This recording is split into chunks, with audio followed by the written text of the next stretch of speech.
Bueno, pues bienvenidos nuevamente a esta charla magistral dentro del contexto del lanzamiento del programa de maestría y especialidad de la División de Derecho y Ciencias Sociales. Hago mención de las autoridades que nos acompañan el día de hoy. Se encuentra con nosotros el doctor Arturo Azuara, director de la División de Derecho y Ciencias Sociales.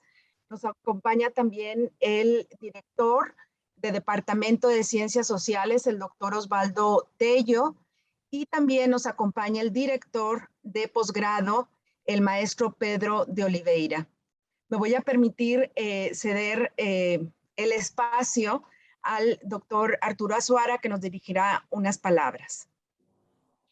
Muchas gracias, Alejandra. Y pues sean todos bienvenidos a el lanzamiento de nuestra nueva maestría y especialidad de cooperación internacional y resolución de conflictos. Estamos muy animados y estamos muy orgullosos de poderles dar a ustedes pues este evento de lanzamiento. Créanme que para los que nos dedicamos a la academia, el lanzamiento implica el término de un largo periodo de razonamiento, de ver qué materias eran las que eran más interesantes, más importantes. Y prácticamente hoy culminamos en dar a conocer la maestría. Ya es una realidad. Era una deuda que teníamos pendiente en la Escuela de Derecho y Ciencias Sociales, el de ofrecer una maestría para el área de Ciencias Sociales. Y pues bueno, cerramos ese ciclo de estar planeando y por eso estamos de júbilo y de gozo, porque a partir de hoy inicia la nueva aventura y con este lanzamiento pues esperamos el que muchas personas puedan de alguna manera aprovecharse de este programa que está muy, muy, muy completo. Por otro lado, también quiero, aparte de darle la bienvenida, pues agradecer a todos aquellos que estuvieron involucrados para que esto fuera una realidad. Y qué mejor manera de dar a conocer esta maestría que con la invitada que tenemos el día de hoy, la doctora Jenny Pierce, a quien agradezco mucho el que nos haya aceptado la invitación de ser nuestra conferencista magistral. De antemano les digo, la doctora tenemos ya mucho tiempo de estar colaborando, aunque esté lejos la sentimos como de casa, porque tenemos, aparte de la relación profesional, hay una gran amistad con ella y nos da mucho gusto de poderla tener el día de hoy aquí en el lanzamiento. Y qué mejor con el tema, ¿no? El tema que nos presenta, no sabe uno si emocionarse o asustarse, ¿no? Cooperación versus conflicto en un mundo desigual y violento y en un planeta en peligro. Es un tema que definitivamente te atrae, como dicen los gringos, es catchy, o sea, te engancha. Y pues bueno, sin mayor preámbulo, pues quisiera nuevamente darles a todos la bienvenida. Es un momento de júbilo y tenemos, espero que la disfruten mucho, a una ponente de lujo. Doctora, muchas gracias nuevamente por aceptar la invitación. Así es, Arturo. Pues agradeciendo la generosidad de Jenny, que siempre ha sido generosa con nosotros, y también resaltar, ¿no?, el hecho que nos ha estado acompañando en este proceso de elaboración de la maestría, que como tú bien dices, pues ha sido un largo proceso. Pues ella nos ha estado acompañando, nos ha estado asesorando y bueno, no toda la audiencia tiene idea de la trayectoria académica y social que tiene Jenny Pierce, entonces me voy a permitir leer pues un poco de su larga y reconocida carrera a nivel internacional. Primero que nada, voy a decirles que Jenny es una científica política que se especializa en América Latina y cuya investigación sobre cambio social, violencia, seguridad, poder, participación en la región y más allá es a partir de las metodologías de la antropología y la investigación participante. Su trabajo de campo en América Latina lo ha venido realizando desde 1970 en lugares como Uruguay, El Salvador, Guatemala, Colombia, México, Chile, Brasil y Venezuela. También me gustaría mencionar que la profesora Pierce fundó y dirigió el Centro de Estudios de Participación en el Programa de Estudios de Paz de la Universidad de Bradford, al igual que estableció una universidad comunitaria en Bradford con financiamiento del Consejo de Investigación Económica y Social de Inglaterra y la Fundación Joseph Rowntree en el 2013. La profesora Pierce ha sido profesora visitante, como mencionó el doctor Azuara, ha sido visitante en nuestra universidad, en la Universidad Bolivariana en Medellín, Colombia, y recientemente en el Instituto de Política Pública y Práctica Profesional de la Universidad Edge Hill. La investigación de la profesora Pierce ha estado centrada en comprender la participación y agencia social para el cambio, la teorización sobre violencia y seguridad en América Latina y el impacto de violencia en la agencia y acción. Uno de sus más recientes proyectos financiados por el Consejo de Investigación Social y Económica del Reino Unido ha sido Co-construyendo la provisión de seguridad en México, un plan de metodología y acción desde las comunidades al Estado 2016-2019, donde una de las comunidades fue el municipio de Guadalupe en Nuevo León, entre otros casos.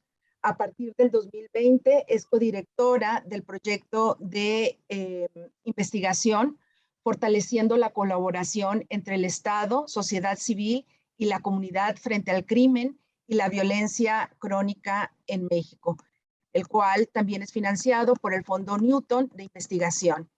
Y por si fuera poco, un poco buscando entre sus publicaciones, que son numerosas, la profesora Pierce cuenta con más de 8,500 citas a su extenso trabajo académico. Y por mencionarles, entre los más recientes publicaciones destacan Politics Without Violence Towards a Post-Bavarian Enlightenment, Elites and Violence in Latin America, Logics of a Fragmented Security State. Y también Historias Emocionales, una historiografía de las resistencias en Chalatenango, El Salvador. Nuevamente, Jenny, muchísimas gracias por estar con nosotros y adelante, te escuchamos. Muchas gracias, Alejandra, y muchas gracias a UDEM, que realmente lo siento como una casa y hubiera gustado estar ahí en vez de enfrente del computador, pero así es la vida. Entonces, vamos a empezar con los diapositivas. Muchas gracias. Ok, avanzamos. La próxima. Ahí tienes el título. Bueno, empezamos aquí. Quería empezar con este diapositiva para ponernos un poco en el panorama de la conferencia que estoy dando, ¿no? Y tengo este diapositivo que viene de la inteligencia nacional de los Estados Unidos, que un poco refleja cómo se están viendo el mundo hoy en día.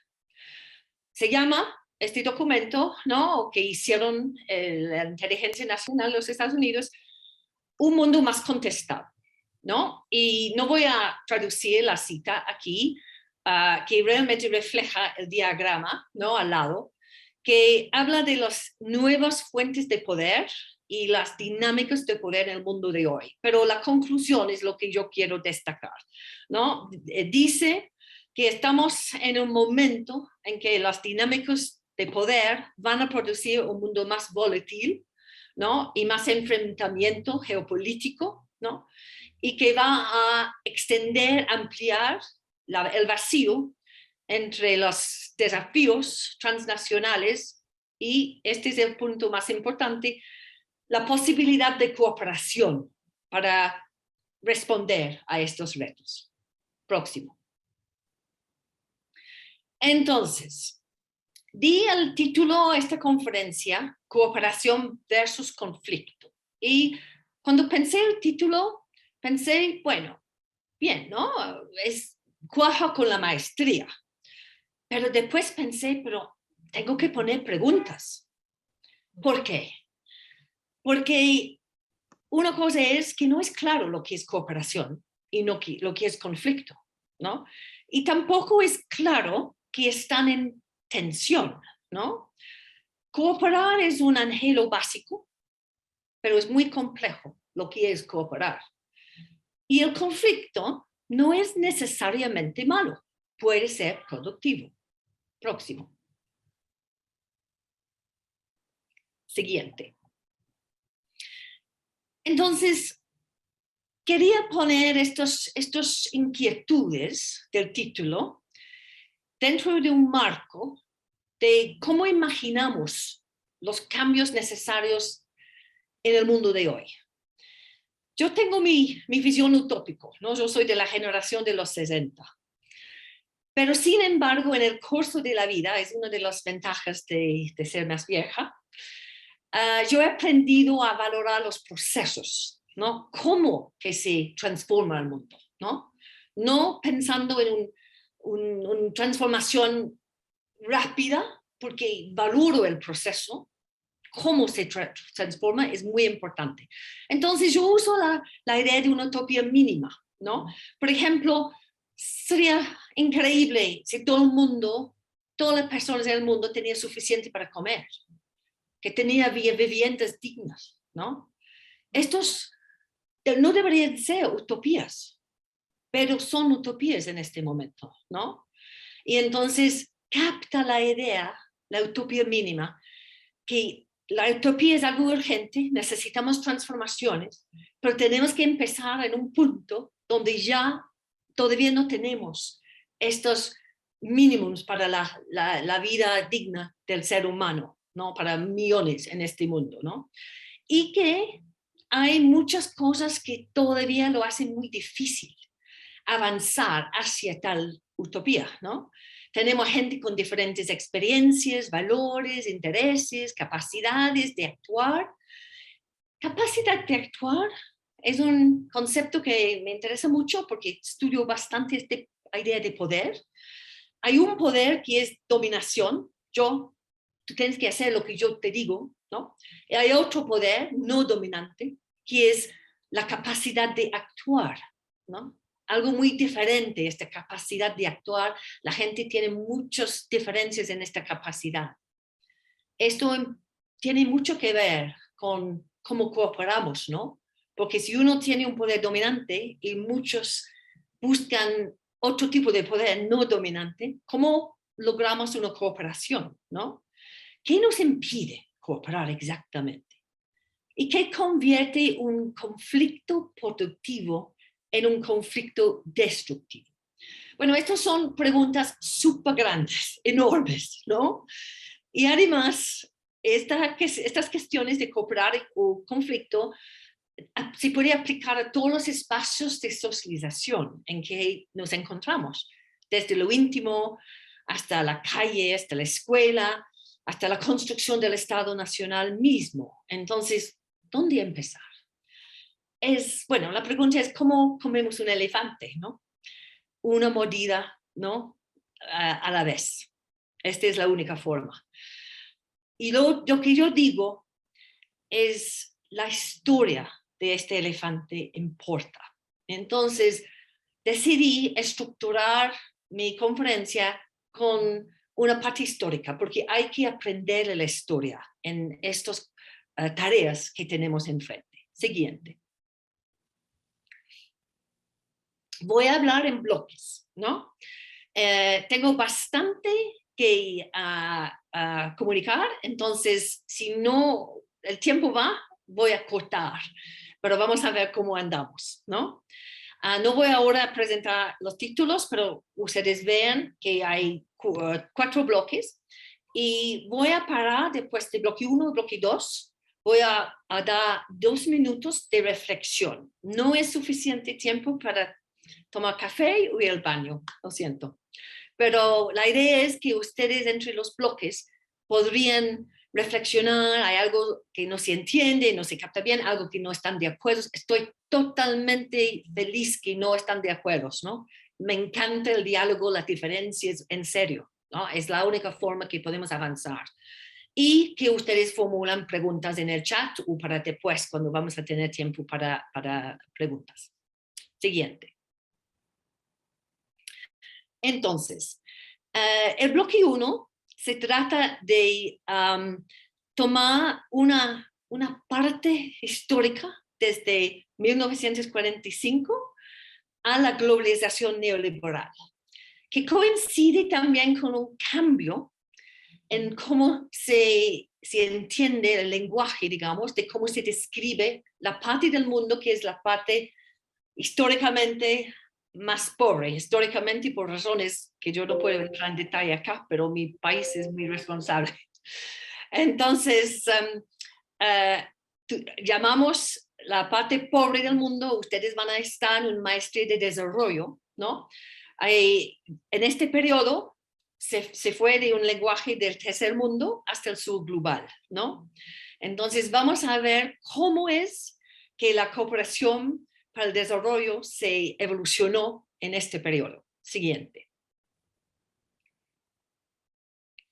Bueno, entonces, primero es interesante reconocer que la cooperación fue algo que sí tuvo resonancia fuerte después de la posguerra mundial, ¿no? Lo que pasó en aquel entonces fue que se empezó a buscar instituciones para la cooperación internacionales. Podemos llamarlo el acuerdo de Bretton Woods, ¿no? El miedo fue, después de 2 terribles guerras mundiales, ¿no?, que había que impedir que, por ejemplo, la competencia en comercio podían generar nuevas guerras, ¿no? Entonces, fue un momento también, en casi un acuerdo, que el Estado tenía un rol en esto, en los países y además en la cooperación internacional institucionalizada, ¿no? Casi inmediatamente la Guerra Fría inyectó un nuevo elemento. Se empezó a ver la estructura de cooperación global del Bretton Woods como un instrumento para combatir al comunismo. Y la ayuda para la cooperación se politicizó mucho, ¿no?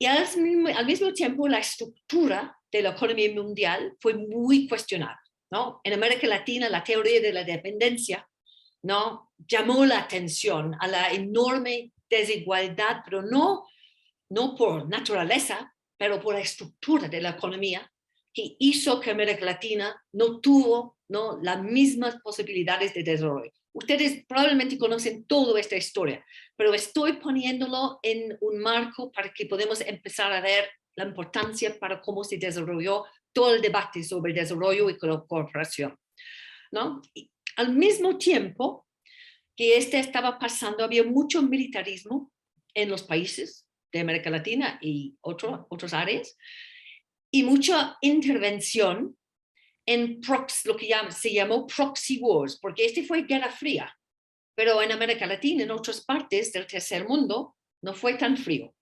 Próximo, siguiente. Yo sé muy bien porque yo empecé mi trabajo en América Latina en 75 con mi tesis doctoral en Uruguay, y todo este periodo, bueno, desaparición. Ustedes ahora en México sufren desapariciones, increíble número de desaparición, pero desapariciones por una generación de jóvenes politicizados en aquel momento desaparecieron en Uruguay, Argentina, Chile y después en Centroamérica en las guerras. Y entonces, fue una experiencia vivida mía. Siguiente. Y otra experiencia vivida para mí, que fue muy impactante para mi vida, fue El Salvador. Yo pasé un tiempo en Chalatenango durante la guerra en El Salvador, en 84 estuve allá. Y yo estuve en estas fotos.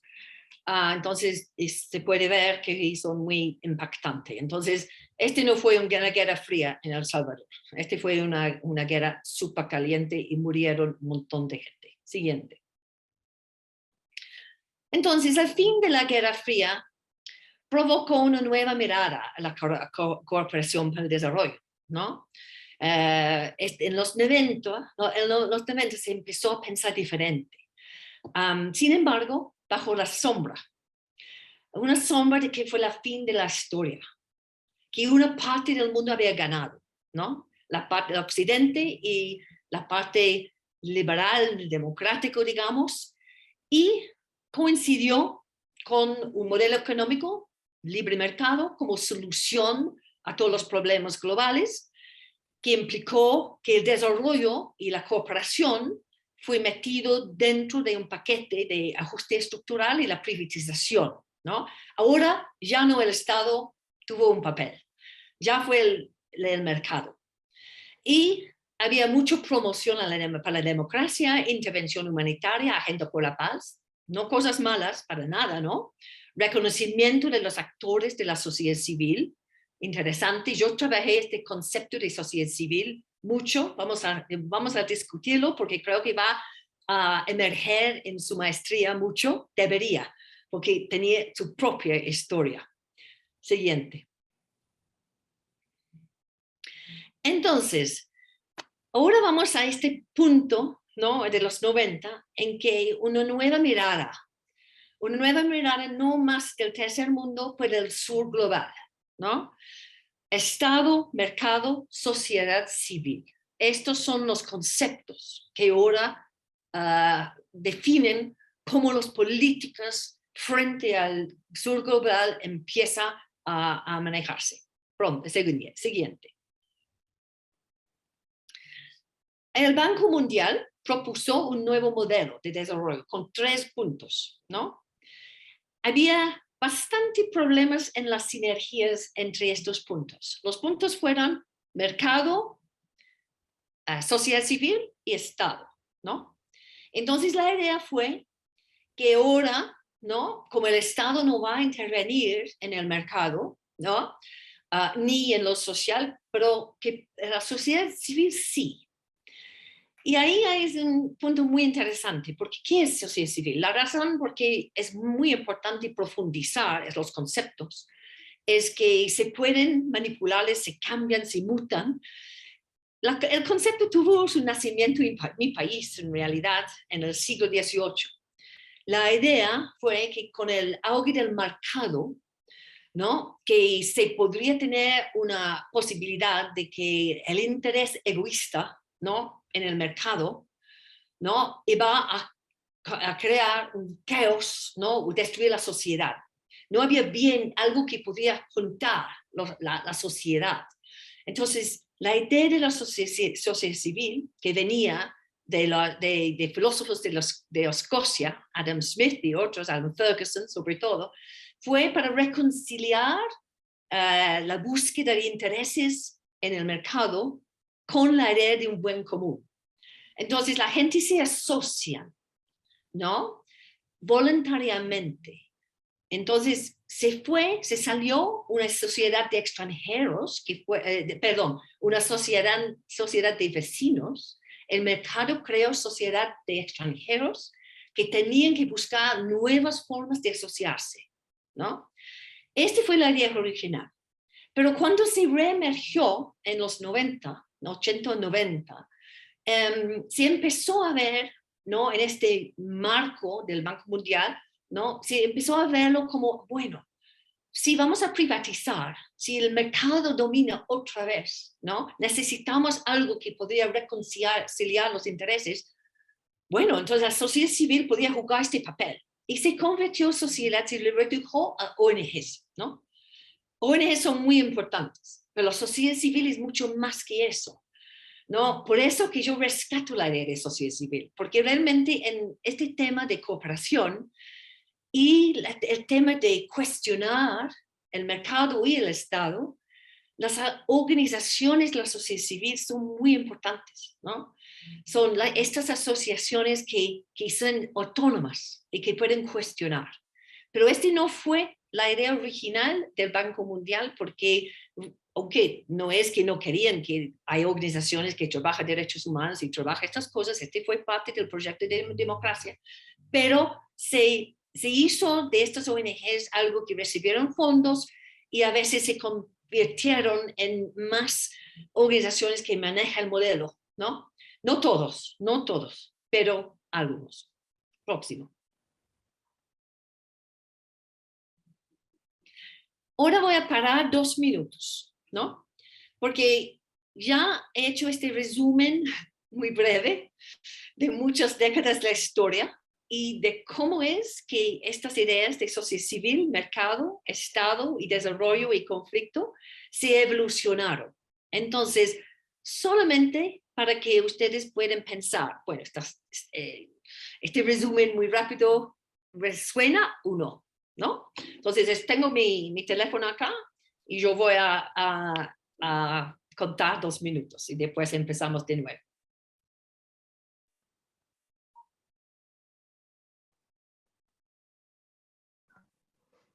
Jenny, les podemos pedir que si hay alguna duda, nos las puedan escribir ya sea en el chat o en Claro, la parte de preguntas y respuestas, por favor. claro.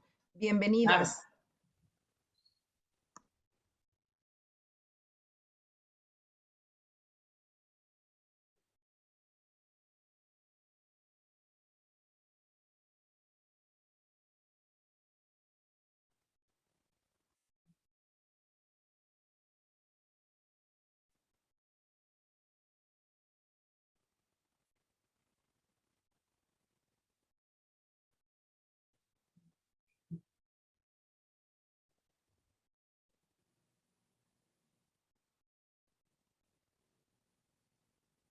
Ya, bueno, avanzamos.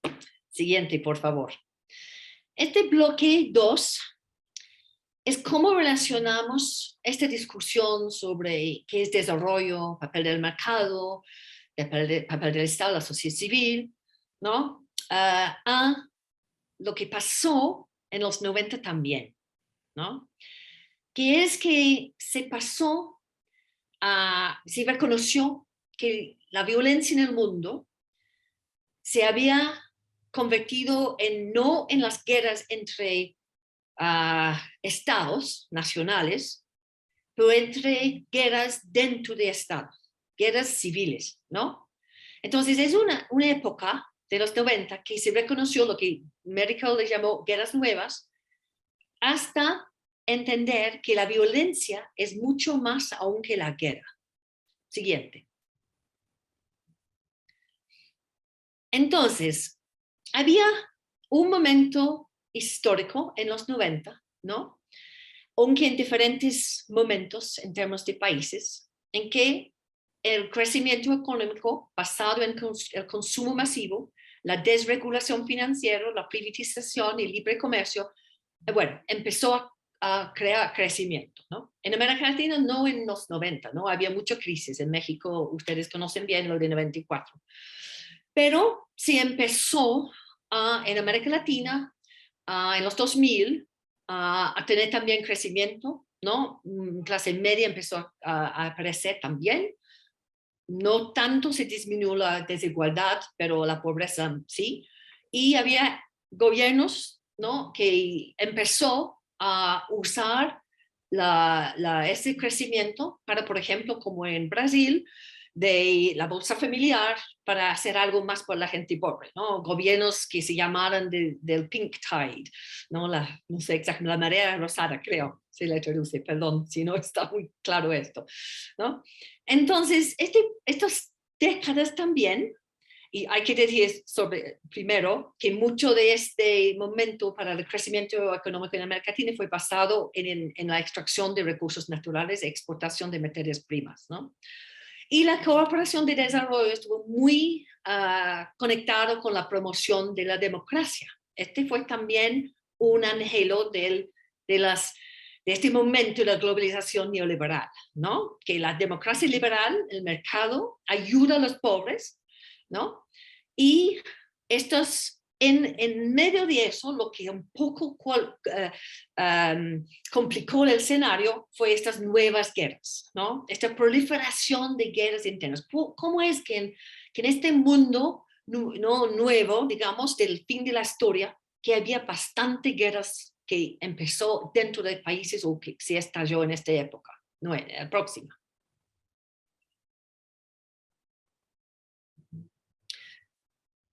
Y en esta época también de los 90, con estas nuevas guerras, se empezó a entender nuevas violencias. Es un punto muy importante, porque en esta maestría ustedes van a hablar de desarrollo, cooperación, pero la violencia sigue jugando un papel en todos los escenarios que ustedes van a estudiar.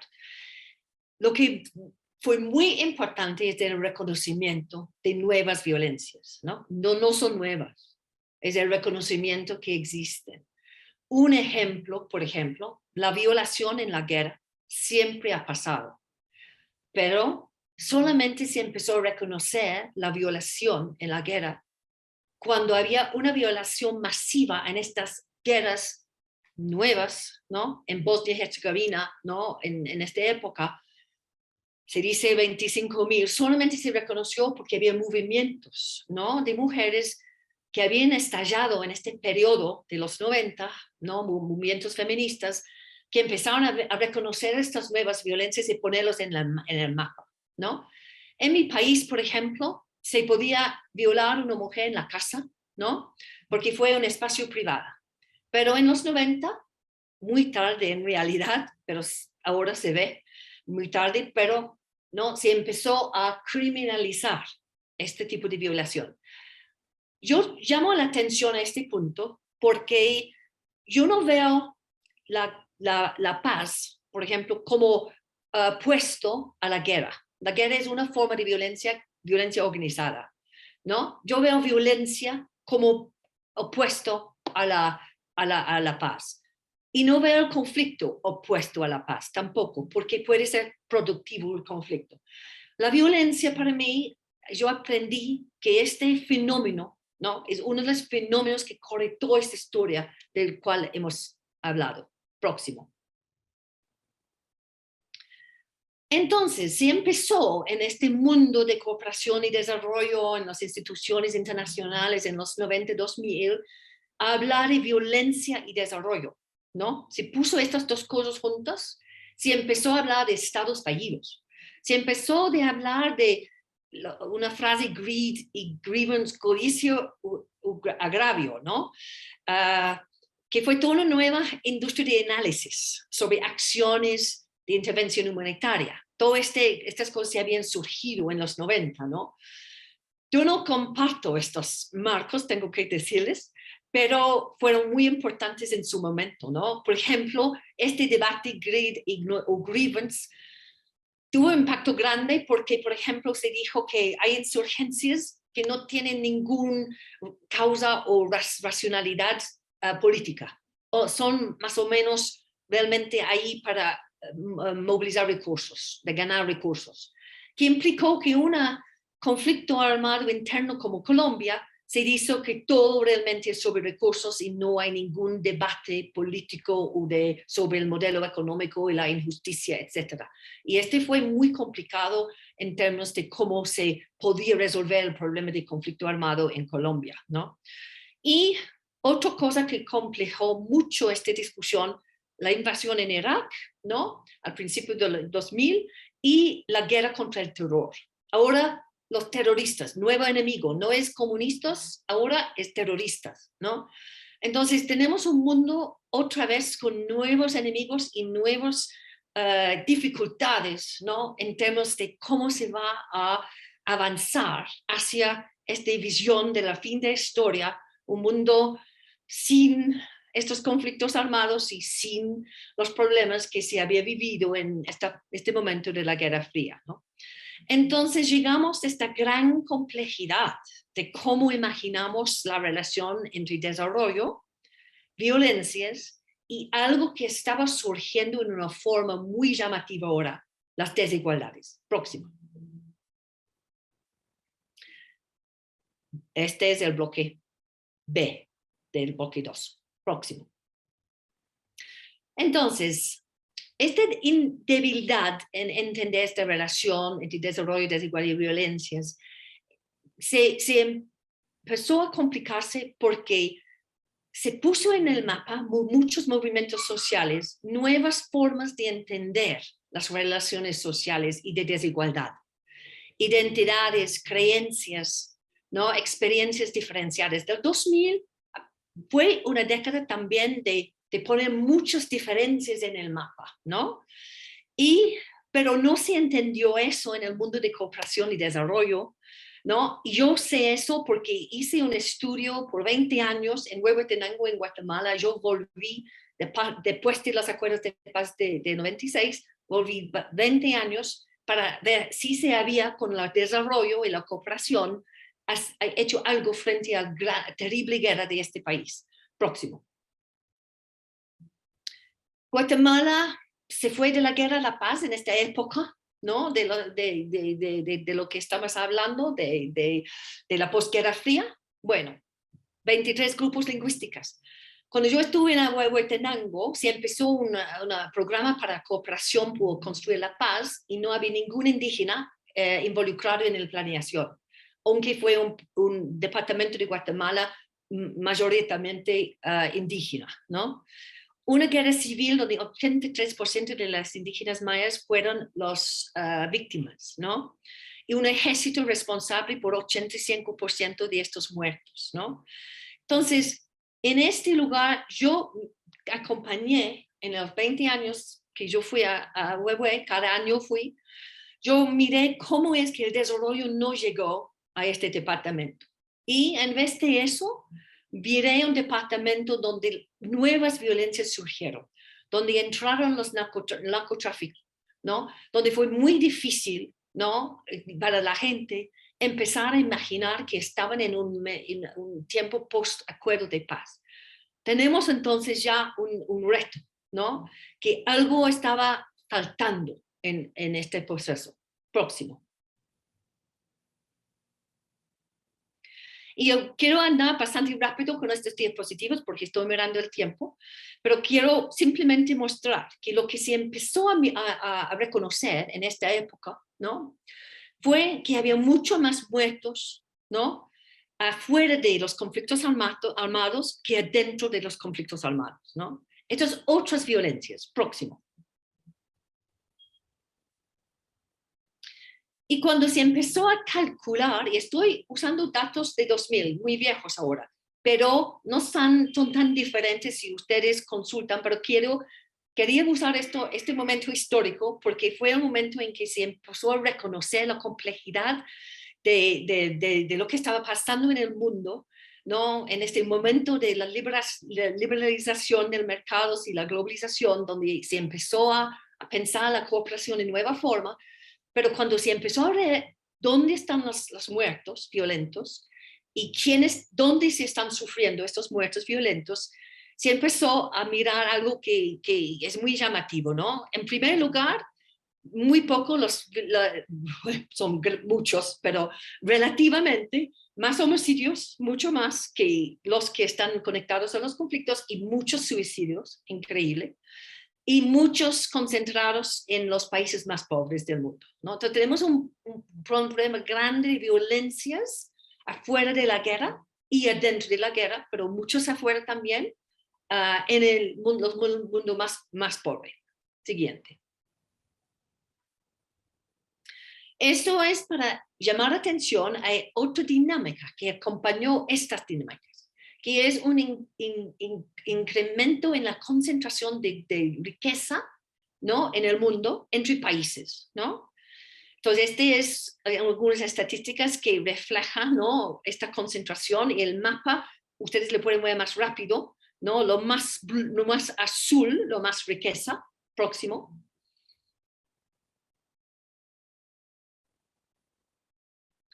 Y la concentración de ingreso entre poca gente en el mundo más desarrollado, ¿no? Estos son los países, ¿no?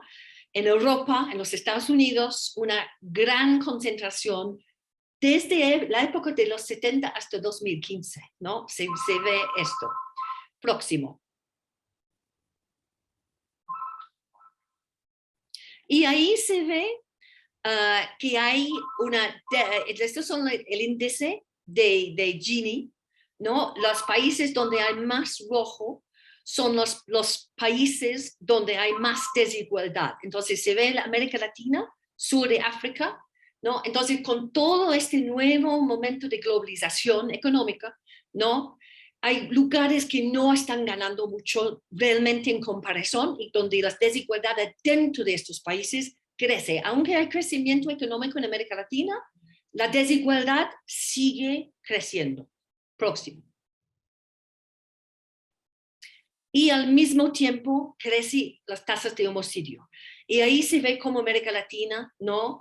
Lo más oscuro en el rojo es donde hay más homicidios, ¿no?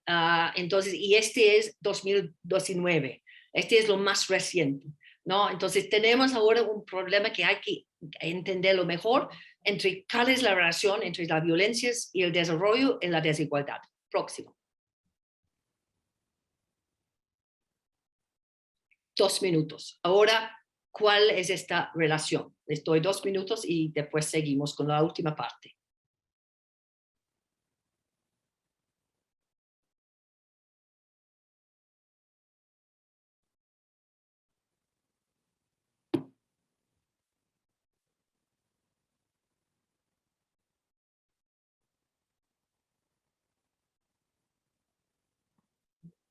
Nuevamente, bienvenidas preguntas, ideas.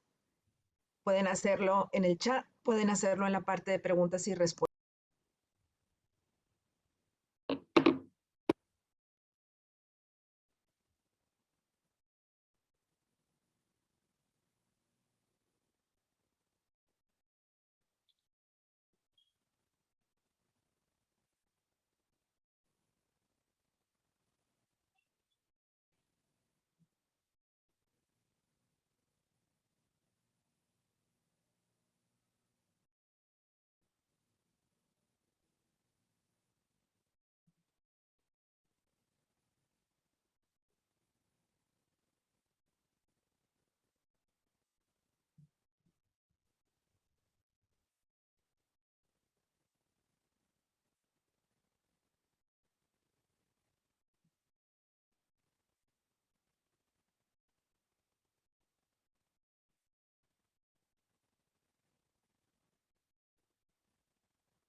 Bueno, avanzamos. Siguiente. Entonces, ahora vamos a ver la parte más reciente, vamos a entrar en más detalle sobre exactamente cómo entendemos cooperación y conflicto y por qué les pongo en preguntas. No, quiero mirar un poco conflicto, violencia y paz de Colombia 2016. Estoy en Bogotá en este momento, con problemas muy grandes con el acuerdo de paz y hasta Afganistán y lo que pasó este año. Próximo. Entonces, primero, ¿no? Para ponernos en qué pasó con este modelo neoliberal globalizada, tuvimos la crisis de 2008, ¿no? Que ha impactado enormemente, aunque se recuperó de la crisis. Yo creo que ha dejado una reacción muy grande contra el neoliberalismo y la globalización, y también en formas de política, en que se están movilizando los que, estas imágenes de desigualdad que les mostré en los mapas, ¿no? Los que se fueron excluidos del progreso, y estos proyectos políticos son proyectos bastante autoritarios. Entonces, todo este intento de promover la democracia, ahora estamos en un momento sumamente complicado en el mundo, entonces hay bastante proyectos autoritarios, antidemocráticos y un creciente fragilidad en el sur global, ¿no? Ahora tenemos también con las estadísticas de OECD, ¿no? 23% de la población global viviendo en contextos súper frágiles, con gobiernos muy débiles, con condiciones frágiles ambientales, ¿no? Y de seguridad, ¿no? Y se mira que esto va a incrementar hasta 26%. Esto es un cuarto de la población global, pero no hay que pensar que es solamente este 4%, porque realmente yo creo que hay mucha más gente que están experimentando un mundo económico muy frágil, ¿no? Y encima, por supuesto, hay la pandemia y lo que están enseñándonos y el cambio climático que está también muy con nosotros ahora. Pero también hay que reconocer que los estados, los países donde se concentran estas condiciones de fragilidad, se localizan mucho Sahara, Sub-Sahara, seguido por Medio Oriente, África del Norte, Asia y después América Latina. Próximo. El proceso de paz en Colombia, del cual ha sido un momento muy importante de gran expectativa y esperanza. Cuando me imaginamos, porque en 92 se lanzó las Naciones Unidas una agenda por la paz, ¿no? 2016 tenemos un acuerdo que sí trató de hacer algo sobre las condiciones que había generado las violencias y la guerra allá, ¿no? La tierra, ¿no? Muy fundamental como punto, que puso las víctimas en el centro. Entonces, un momento, tal vez, ¿no? Tenemos algo para poner esperanza, ¿no? En términos de buenas posibilidades. Además, había condiciones muy especiales con presidente Obama que buscó apoyar algo de este tipo, ¿no? Pero sin embargo, las condiciones globales cambiaron, ¿no? Y había un plebiscito en Colombia, 2016, cuando muy poca gente votaron, casi 60% de la población no votó y se votó en contra del acuerdo. ¿Qué pasó con la paz? ¿No? ¿Qué pasó? Yo no creo que es que la gente no busca la paz. Es que estos fenómenos de violencias han tenido un gran impacto, ¿no? Sobre poblaciones, ¿no? Estas desigualdades implicó, porque Colombia es uno de los países más desigual en el mundo, ¿no? Yo estando acá, cuando estoy en Bogotá, es un mundo totalmente distinto de estar en sur de Córdoba o Casanare o Cauca, ¿no? O Medio Pacífico, ¿no? La desigualdad urbano-rural, la desigualdad en términos de acceso a servicios básicos, ¿no? Es enorme en este país. Entonces, es muy difícil hablar de la paz en estos contextos, ¿no? Entonces, las violencias en esta época han seguido, ¿no? Y sabemos que muchos jóvenes no vean salidas, ¿no? Y entonces hay mucho reclutamiento para la criminalidad, hay muchas cosas para explicar en América Latina lo que está pasando, no hay tiempo para entrar en detalle. Pero tenemos otras cosas pasando en el mundo, ¿no? Y Afganistán yo creo que fue tal vez el momento en que todo este proceso de ayuda humanitaria, de intervención humanitaria, de tener un mundo en que había un poder, los Estados Unidos, ¿no? Que va a intervenir para asegurar que fue el fin de la historia, ya se acabó, ¿no? En Afganistán, cuando los Estados Unidos salió, el Talibán volvió al poder, ¿no? Y cosas que se pensaba que se había ganado en el mundo, como el derecho de la mujer, ¿no? Ya se han abandonado, ¿no? En aquel país, pero yo, por supuesto, no en todos los países, pero es un extremo, pero hay que pensar, no se habla suficiente de las guerras que siguen en este mundo, que siguen con problemas de pobreza, de desigualdad, autoritarismos. Hay guerras en este momento terribles en Etiopía, en Mali, en Siria sigue siendo muy violento, Israel, Palestina, en todas partes. Tenemos retos en este mundo muy serios. Próximo.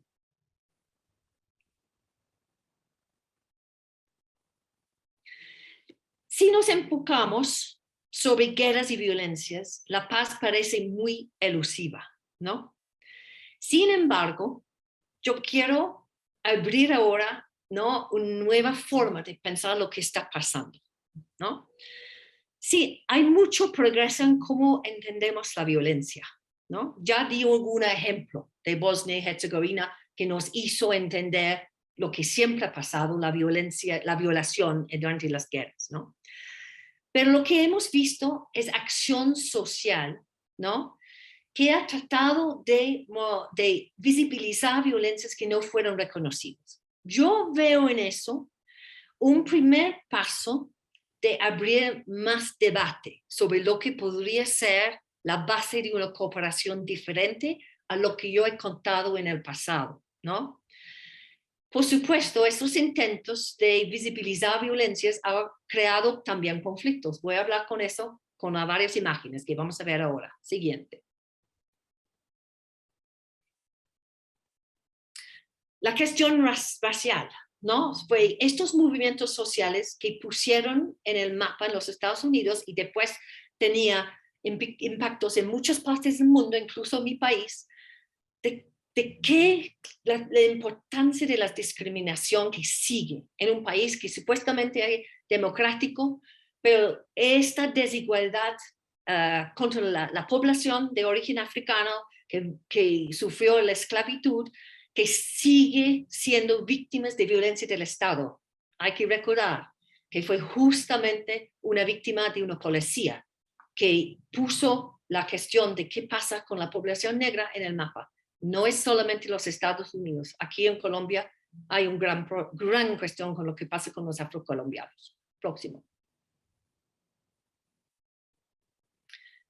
Las mujeres en Afganistán. Esta es una foto reciente después de que tomó el poder los talibanes, ¿no? Que las mujeres en Afganistán tuvo la coraje de ir a la calle sabiendo que los talibanes estaban dispuestos a hacer actos de crueldad horrible, terrible a la mujer en nombre de la dominación, nombre de la religión, pero tiene más que ver tal vez con una forma de masculinidad, pero haciendo eso es un ejemplo de cómo la acción social sigue vivo. Próximo. Lo que ha pasado en México, la movilización social contra los desaparecidos, ¿no? Próximo.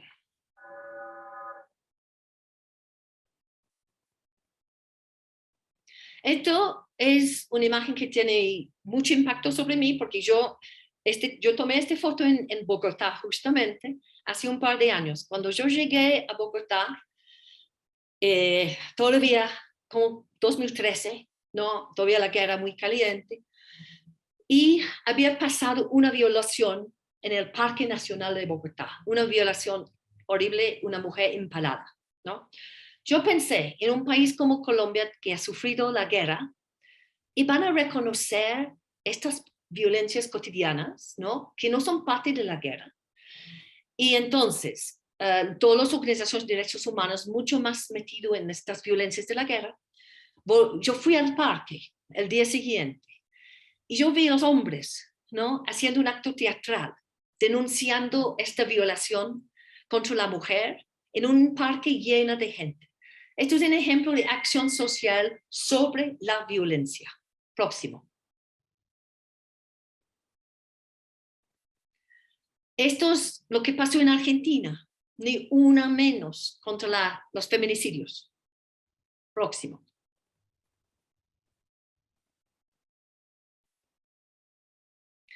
Y estas son las protestas, ¿no? Que pasó en Colombia, aquí, ¿no? En que la gente, había un acuerdo de paz que quitó un poco el enemigo de las FARC, aunque siguen ahora disidencias, pero la FARC te movilizó como actor armado, ¿no?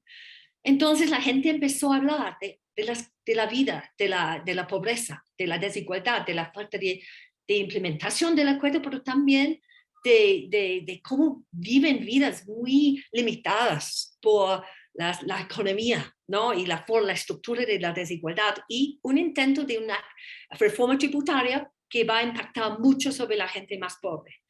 La reacción del Estado, la policía mató 44 de estos gente en la protesta. Entonces, llama la atención que la violencia no solamente viene adentro de la sociedad, viene del Estado mismo.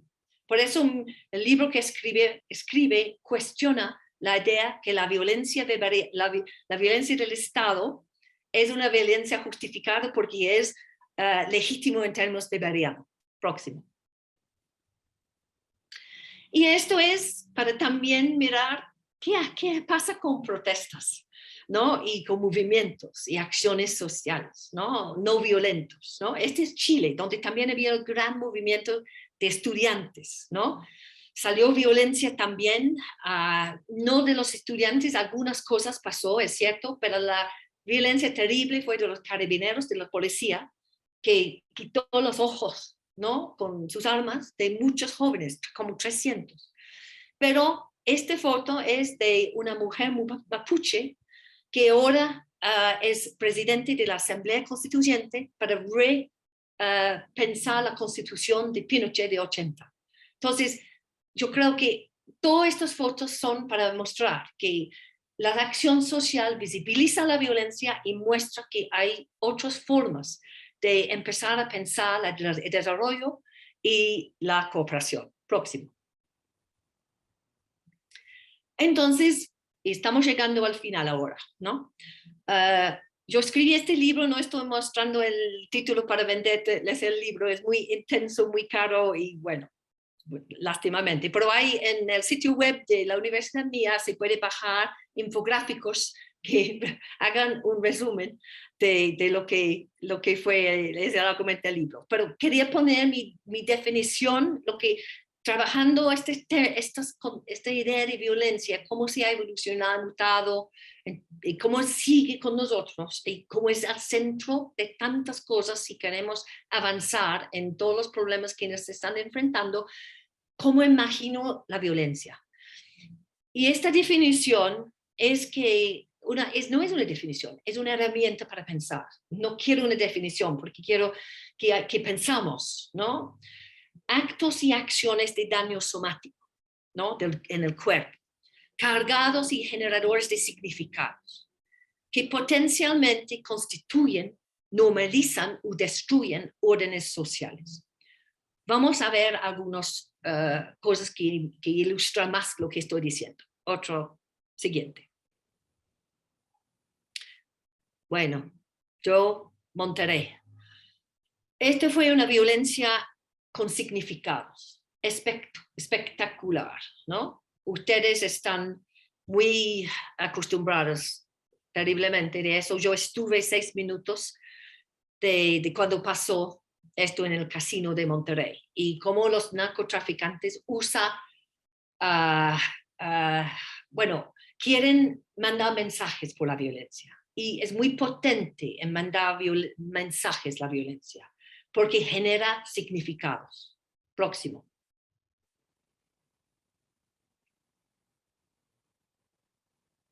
Y cuando yo investigué mi libro, lo hizo de una forma muy interdisciplinaria. Tuve que hacer conversaciones con biólogos, que nunca hubiera sido posible, biólogos, científicos sociales, hace unas décadas, porque los biólogos muy deterministas en términos del cuerpo biológico natural, la violencia. Ahora muchos biólogos entienden que el cuerpo biológico es un cuerpo social. La violencia surge en nuestras relaciones sociales y que tenemos mucho en nuestro cuerpo que es capaz de no reaccionar a la amenaza con violencia. La agresión es natural, pero tenemos serotonina, por ejemplo, que baja la forma en que reaccionemos frente a la amenaza. Y hay un libro fantástico que dice, de Susan Gerhardt, una bióloga, que dice que el amor construye el cerebro, porque el serotonino crece en primer amor que recibe el bebé de los padres. Entonces, tenemos todos estos cuerpos, ¿no? Que tienen muchos circuitos que construyen nuestras emociones y nuestras reacciones. En nuestras relaciones sociales hay mucha ruptura en lo que necesitamos para crecer y en una forma sana en que podemos usar, reconocer nuestras emociones y no convertir agresión en violencia. Y ilustro esto por algo que tal vez reconocen, tal vez quieren comer los chocolates ahora, perdón, no pueden, después. Yo me quiero mucho el chocolate, pero la venganza es dulce, ¿no? Cuando alguien nos hace mal, queremos que esta persona sufra. Todo el mundo pasa eso. Pero en estos contextos de violencia, lo que llamo violencia crónica, de estos países y de estos lugares de cuales estoy hablando, ¿no? Este fenómeno de de la venganza sigue, bueno, hay un instrumento, una herramienta realmente que usa grupos criminales y otros para que la violencia reproduce, ¿no? Pero tiene que ver con el cuerpo, ¿no? El cuerpo social. No tenemos que convertir nuestra emoción de venganza en violencia, pero se puede manipularlo y si no estamos conscientes de lo que está pasando. Próximo. Entonces, llegamos a las conclusiones, ¿no? Entonces, vamos a mirar en este bloque 4 la relación otra vez con violencias. Pongo en el plural porque yo creo que todas las violencias importan. Desigualdades, otra vez en plural. Desarrollo sustentable y cambio climático, ¿no? Y porque estos retos exigen una capacidad de cooperar y manejar conflicto. Próximo.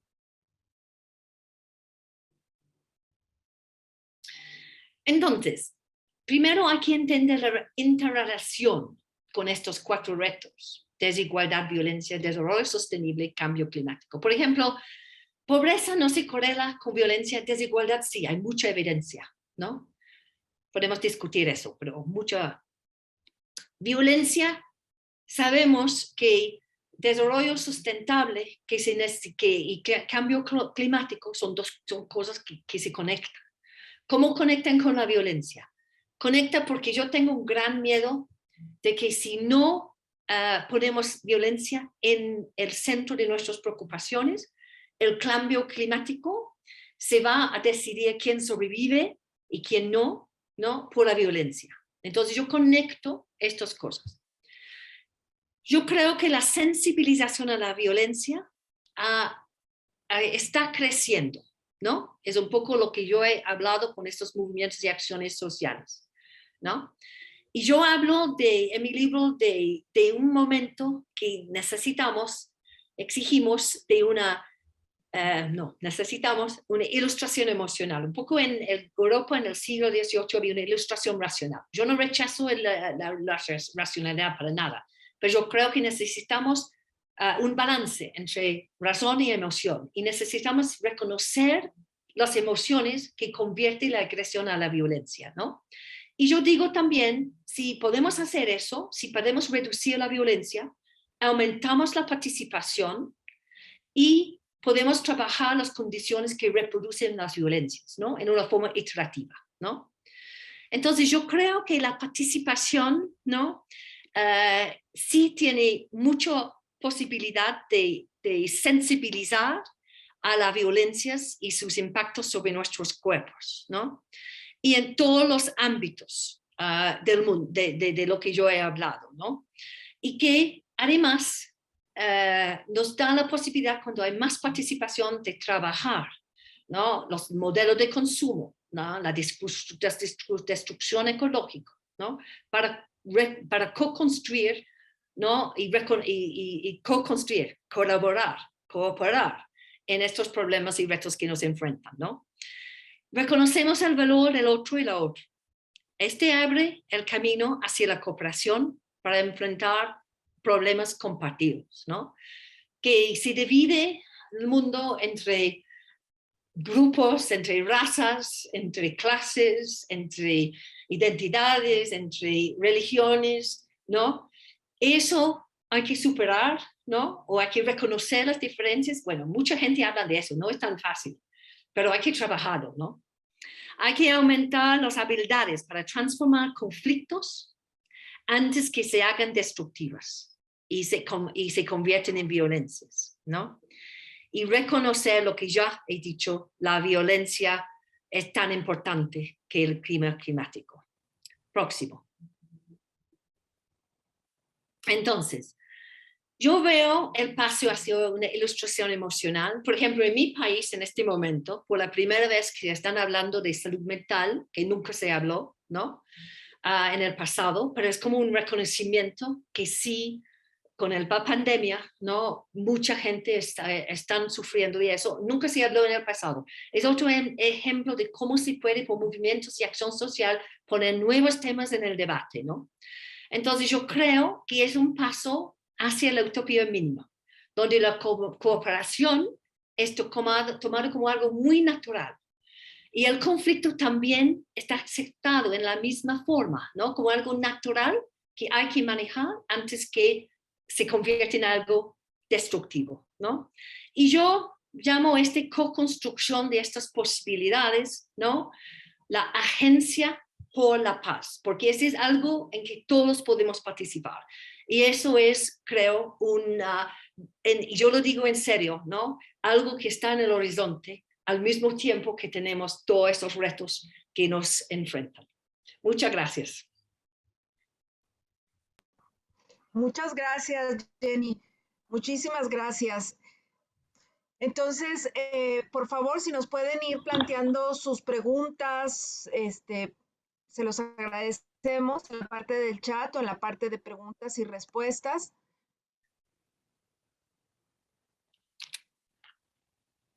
Y tenemos una primera pregunta de Arturo. Nos dice, en su experiencia, ¿qué tanto influyen los discursos de odio en la violencia, sobre todo si vienen de altos funcionarios del gobierno? Sí. ¿Quieres tomar varios o quiero que yo contesto? Si por favor nos puedes contestar esa y esperando que sigan llegando más preguntas. Hay una gran pregunta para la violencia. ¿El lenguaje es violento? Porque yo, por ejemplo, en mi niñez me dijeron mis padres, sticks and stones can break your bones, but words will never hurt you. Que los palos van a quebrar sus huesos, pero las palabras nunca te pueden hacer daño. Pero en realidad las palabras sí nos hacen daño, ¿no? Y es porque, ¿no? Y con los medios sociales ahora, en este momento, yo creo que se da cuenta, ¿no? Por ejemplo, hay jóvenes en mi país que se han suicidado, ¿no? Porque el bullying que experimentan en los medios sociales, ¿no? Y entonces yo creo que discursos de gobiernos, ¿sí? Cuando hay palabras, lenguaje que es para movilizar gente contra un enemigo, yo creo que sí es peligroso. Cuando yo terminé mi libro, ¿no? Yo estudié mucho 3 autores del siglo XX. Max Weber, liberal. Walter Benjamin, marxista. Y Carl Schmitt, fascista.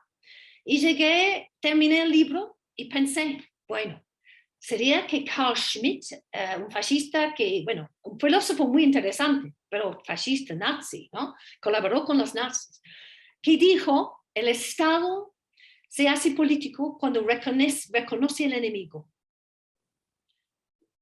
Hay que pensar en Bolsonaro, en Trump, hay que pensar en lo que pasa en Polonia, hay que pensar en Austria, hay que pensar en lo que está pasando en el mundo hoy en día, y yo creo que sí, Arturo, es una buena pregunta. No, los políticos hacen que pueden ser muy peligrosos en estimular la violencia.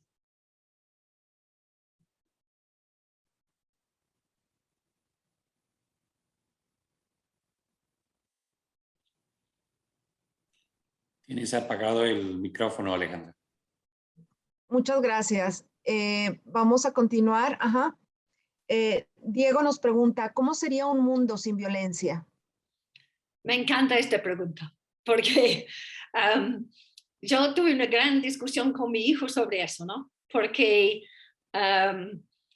no será que somos humanos porque también convivimos con la violencia, ¿no? Mira, cuántas películas, cuánta literatura, cuánta poesía, ¿no? Está lleno de violencia, ¿no? ¿Cómo es que se puede imaginar no ir al cine y mirar la violencia, ¿no? Se puede decir que estos son formas de catarsis en términos de la violencia, que lo miramos a segundo mano, digamos, por el cine, pero yo creo que no es tan fácil decirlo, tan simple decirlo así. El hecho que estamos dispuestos todavía a ver la violencia como un entretenimiento nos dice mucho sobre el ser humano, ¿no? Pero ¿qué podría pasar, ¿no? sin que tenemos esto en nuestras vidas, ¿no? Lo que pasa también es que hay varios mecanismos que hemos usado para contener la violencia, ¿no? Deporte es uno, ¿no? Es que deporte ha sido una forma de regularizar la competición, ¿no? Y asegurar que es algo que se hace entre nuestros cuerpos, pero no hacer daño. Yo creo que es posible que vamos a poder, ¿no?, buscar formas de expresión de la agresión, ¿no?, que hacen la vida vital, hacen la vida, ¿no?, disfrutable, pero sin dañar el cuerpo del otro y la otra, ¿no? Pero quería decir una cosa también, que yo no hablo mucho de un mundo sin violencia. Lo que yo digo, que yo quiero reconocer que sabemos mucho más sobre la violencia y su reproducción ahora, que sabíamos aún cuando empecé, en el siglo pasado, cuando empecé la conferencia. Conocemos muchísimo más, ¿no? Yo digo que tenemos elementos para realmente reducir la violencia que sí queremos, ¿no? No es imposible reducir las violencias. El problema que tenemos, ¿no?, es dónde está la voluntad. ¿Cómo es que, por ejemplo, este movimiento del Black Lives Matter importa las vidas de los negros, ¿no? ¿Hasta qué punto con su movimiento ellos son capaces de decir, policías no pueden matar a un negro, ¿no? Simplemente por, bueno, hacer nada, ¿no? Completamente nada, ¿no? Es como muchos mueren. Y en México sabemos, ¿no?, que el problema es que la violencia crónica, la reproducción de violencia por todos los espacios de socialización, ¿no?, hay que interrumpir estos ciclos intergeneracionales, ¿no? Y interrumpiendo esos ciclos intergeneracionales hay que entender muy bien y usar todo este nuevo conocimiento que tenemos para entender por qué un joven, ¿no?, se puede vivir experimentar abuso en la casa, ¿no?, que no tiene oportunidades de trabajo digno, ¿no?, es un hombre y se mete en la violencia. Y para ilustrar eso muy rapidito, les voy a contar algo que mi estudiante doctoral Adam Baird, cuando entrevistó a un sicario en Medellín, una de las ciudades más violentas, ¿no?, del mundo, en un momento dado, preguntó al sicario, si no fuiste sicario, ¿qué harías? Y el sicario pensó por un ratito y después dijo, sería gerente de banco. Eso para mí ilustra, ¿no? Este hombre nunca va a ser joven gerente de banco, ¿no? Nunca va a tener el estatus ni a la plata porque vive en un lugar pobre que nunca tienen este tipo de posibilidades. Mejor ser sicario, mejor vivir joven, morir joven. Y lo terrible es que en América Latina hay un dato horrible, terrible, que es que hay un chance, 1 en 50, de morir antes de llegar a 31 siendo un hombre joven pobre, ¿no? Entonces, un mundo sin violencia tal vez no, pero podemos empezar ya a reducir las violencias reconociendo estos patrones y entiendo todo lo que nos enseñan las varias disciplinas.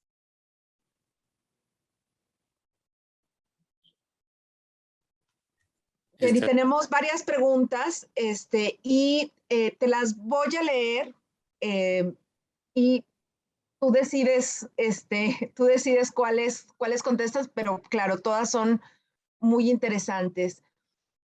Maru nos dice, ¿cómo iniciar el proceso de colaboración? José Luis Berlanga pregunta, ¿qué impide que la sociedad civil sea más fuerte en América Latina? ¿El corporativismo y el clientelismo?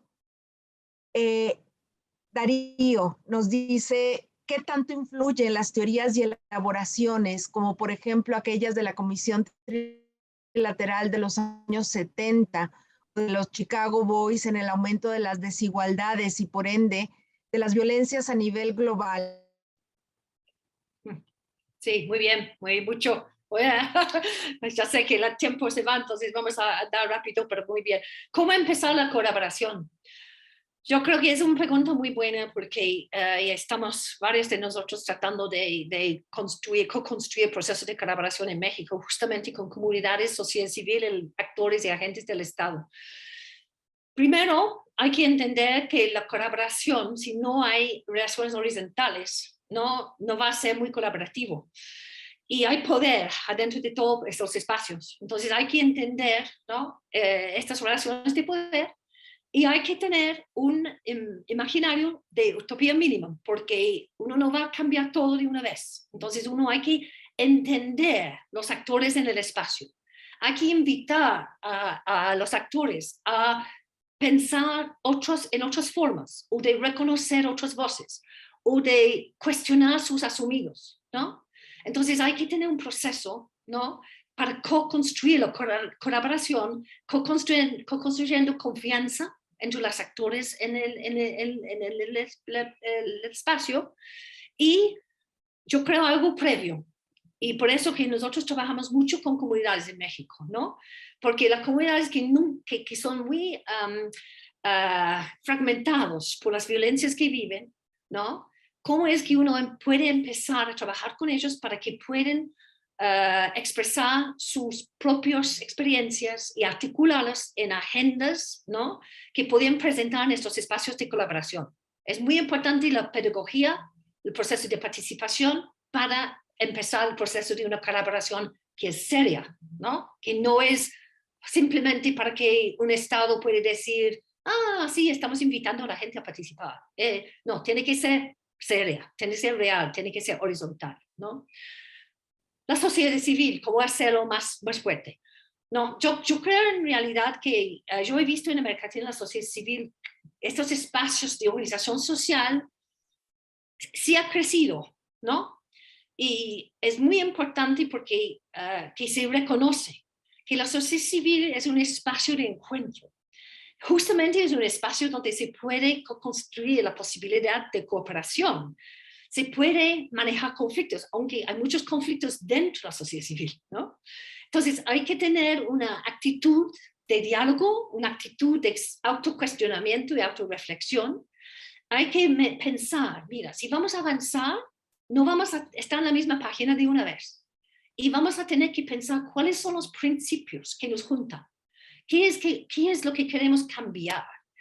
Y la sociedad civil tiene que pensar que estos actores en este terreno, ¿no? Que son muy vitales para cualquier cambio, en mi opinión, pero tiene que conectarse a la gente más vulnerable, más pobres, ¿no? Que son en tales espacios, ¿no? Donde no hay ni educación, como espacios rurales, donde no hay acceso a una educación, o espacios donde la gente está viviendo violencias de todo tipo, ¿no? Tiene que conectar para que no es solamente los actores de la sociedad civil que hablan, pero que la sociedad empiece a transformar y que tiene la posibilidad de transformar lo que es lo político, ¿no? Y los Chicago Boys, sí, muy interesante recordarnos de ellos. Yo creo que no podemos decir que estos modelos, ¿no? Que esas ideas, estas ideologías no existen todavía, siguen existiendo, ¿no? La relación con la violencia no es lineal. Yo no puedo decir que el hecho de que los Chicago Boys articularon un modelo imaginario de la economía, que esto implicó la violencia, aunque ¿no? Yo estuve en Chile mucho en estas ocasiones porque Pinochet fue el primer gobierno de aplicar estas ideas, y el segundo gobierno creo que fue el mío, Margaret Thatcher y Ronald Reagan, ¿no? Entonces, la conexión con la violencia es que en contextos donde hay estructuras de desigualdad, ¿no? Y hay problemas de cómo se construye una economía que realmente da posibilidades a todos y todas, ¿no? Abrir un mercado libre y no reconocer, ¿no? Que hay gente que nace en condiciones que no han escogido, como dijo Marx, ¿no? Todos nacemos en la historia, pero no en condiciones que escogimos, pero podemos actuar sobre esas estructuras, dijo él, ¿no? Y yo creo que es un punto muy importante que hay que reconocer que no escogemos las condiciones en que nacemos, ¿no? Pero tenemos que actuar sobre esas condiciones. Entonces necesitamos, ¿no? De la posibilidad de juntarnos, ¿no? Para nuevos imaginarios de cómo logramos una sociedad más justa, ¿no? Y nuevas ideas económicas. Ahora hay un autor, Thomas Piketty, que ha puesto en la mesa, ¿no? Algo muy importante sobre cómo es que la desigualdad se puede empezar a repensarlo, ¿no? Y el daño que hace la desigualdad, entre el cual yo diría que hay una conexión con el mercado, la desigualdad y nuestro fracaso en no usar lo que sabemos podría reducir las violencias.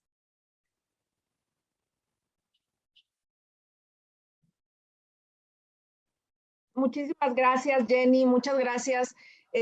Perdón, ahí con el asunto del micrófono. De parte del cuerpo docente, de parte de los directivos que se encuentran con nosotros, de la audiencia, muchas gracias por compartir. Y voy a ceder la palabra al doctor Osvaldo Tello. Jenny, pues simplemente pues un gran honor tenerte aquí en esta conferencia magistral de todo, de la pasión que nos has contagiado para bien, y mira lo que tienes hoy en día. Es una maestría ya nueva de cooperación internacional y resolución de conflictos, y una especialidad que surge de este grupo de profesores maravillosos que todas ellas, todos ellos han hecho realidad bajo, claro, un apoyo tremendo por parte de los directivos UDEM y también por parte tuyo en esa parte aspiracional e inspiracional, que pues es tu legado acá en este rinconcito que es tu casa, que es Monterrey y lo UDEM. Y pues a todas, a todos les vamos a compartir un video de un minuto donde refleja pues esto que hablamos y que celebramos hoy día como lanzamiento oficial de esta maestría y especialidad. Adelante, Néstor. Y soporte técnico.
Aplausos gigantes, ¿no? Para ti, Jenny, y todos, y nuestro gran agradecimiento, reconocimiento. Gracias a todos y nos veremos en Monterrey. Definitivamente. Y algunas palabras, Pedro Rivero, un anuncio que tiene aquí Pedro. Claro que sí, con mucho gusto. Muchas gracias, doctor Osvaldo. También un placer saludar a la doctora Jenny Pierce, agradeciendo su excelente exposición. Y un comentario solamente, estimados asistentes, estudiantes, futuros estudiantes. También me da mucha emoción saludarles, celebro su interés para seguir con sus estudios de posgrado, especialmente en tiempos como los actuales, ¿no? Y desde inicio, por la parte de la dirección del programa académico de los posgrados en Derecho y Ciencias Sociales, quisiera ponerme también a su disposición para lo que se les ofrezca. En la UDEM, con su filosofía humanista, trabajamos también bajo el principio pedagógico que tiene a las y los estudiantes como el centro de los procesos de construcción del conocimiento. Por lo tanto, unas funciones de este cargo es hacer precisamente ese puente entre ustedes y la universidad. Así que voy a dejar acá mis contactos también de correo, teléfonos, con gusto podemos agendar pláticas, citas para tratar de su tema de interés en el posgrado. Contamos también con un excelente equipo de admisiones que estará acá en el chat. Y entonces el lanzamiento de esos programas de la maestría en cooperación internacional y resolución de conflictos y la especialidad en elaboración de gestión de proyectos de cooperación los llena de mucha alegría y mucho orgullo. De hecho, estos eventos de lanzamiento vienen a coronar un trabajo intensivo de muchos años con admirable entrega de los profesores del Departamento de Ciencias Sociales, juntamente con el indispensable apoyo de la Escuela DEX. Es un momento de mucha celebración. Les agradezco muchísimo y aprovecho para una última invitación acá, que es el día de mañana. Vamos a tener una sesión informativa acerca de los posgrados DEX. ¿No? El día 28 de octubre a las 18:30, a las 6 de la tarde y 30 minutos. Entonces está acá la liga también. Muchas gracias a todos por su atención. Bueno, pues muchísimas gracias y damos por terminada esta charla magistral de la doctora Jenny Pierce y nuevamente muchísimas gracias. Muchas gracias, Jenny. Un abrazo. Un abrazo.